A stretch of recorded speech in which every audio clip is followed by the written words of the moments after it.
এইদিকে গোলাপজান আর গুলবাহার বাড়িতে বসে অপেক্ষা করছে দরবারে কি হয়েছে বোরহান উদ্দিনের কাছ থেকে জানার জন্য। বোরহান বাড়ি ফিরলেন দুপুরের দিকে। গোলাপ দৌড়ে গিয়ে আব্বাকে জিজ্ঞাসা করলো, আব্বা ওই বাড়িতে কি হলো? বোরহান উদ্দিন কল চেপে মাথায় পানি দিচ্ছে।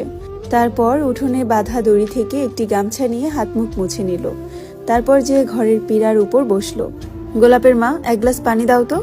গোলাপজান প্রখর নেত্রে চেয়ে আছে বাবার দিকে প্রশ্নের উত্তরের জন্য। মারে এদিকে আয়। গোলাপ যেয়ে বসে আব্বার পাশে। বোরহান উদ্দিন মেয়ের মাথায় হাত বুলিয়ে বলতে থাকেন, শোন মা, আমরা মানুষ বড়ই অদ্ভুত।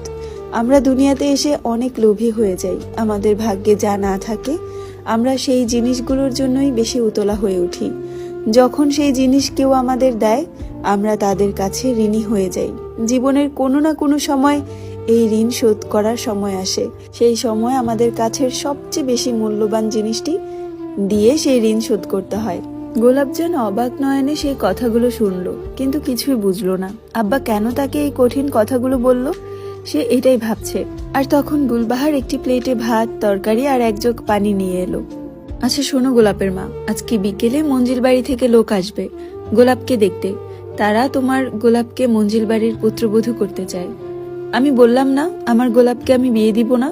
আপনি কেন বারবার মেয়েটাকে বিদায় করতে চাচ্ছেন? মেয়ে বড় হয়েছে গুলবাহার, আর কত মেয়েকে আঁচলে বেঁধে রাখবে? গুলবাহার কান্না শুরু করলেন। গুলবাহার মানুষটা খুব দুর্বল প্রকৃতির মানুষ, কিছু হলেই কেঁদে যাবে সারাদিন। এতক্ষণ ধরে গোলাপ সব কথা শুনছিল, কিছুই বলল না। হঠাৎ একটি কথা মনে পড়তেই প্রশ্ন করে বসে, আব্বা পাখির কি হয়েছে? বিয়ে হয়ে গেছে।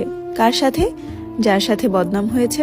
বিকেলের দিকে বাইন্না বাড়িতে মঞ্জিল বাড়ি থেকে আফতাব হাসান এবং মেহেরবান আসেন। এসে গোলাপজানকে একটি আংটি পরিয়ে যায়। আর কেউ আসে না, আর বলে যায় 4 দিন পর বিয়ে করিয়ে বউ নিয়ে যাবে। কোনো অনুষ্ঠান করা হবে না, শুধু কবুল বলিয়ে নিয়ে যাবে বউ। মান্নাত আসেনি আজ, কারণ সে গোলাপজানকে একবারে বিয়ে করে নিয়ে গিয়ে বাড়িতে তুলতে চায়। মেহেরবান যে ইচ্ছার বিরুদ্ধে গোলাপজানকে আংটি পরিয়ে গেছেন এটা গুলবাহার ঠিক বুঝতে পারলেন। গোলাপের বাপ, আমাদের গোলাপরে কি বিয়ে দিতেই হবে? না দিলে হয় না? না হয় না। মেয়ে বড় হয়েছে, মেয়েকে ঘরে রেখে দিবা? আর তাছাড়া দেখনি পাখির সঙ্গে কি হলো? বদনাম হয়ে বিয়ে হলো। কথাগুলো বোরহান আর গুলবাহার উঠোনে পাটির উপর বসে বলছে। উঠান জুড়ে চাঁদের আলো ছড়িয়ে আছে।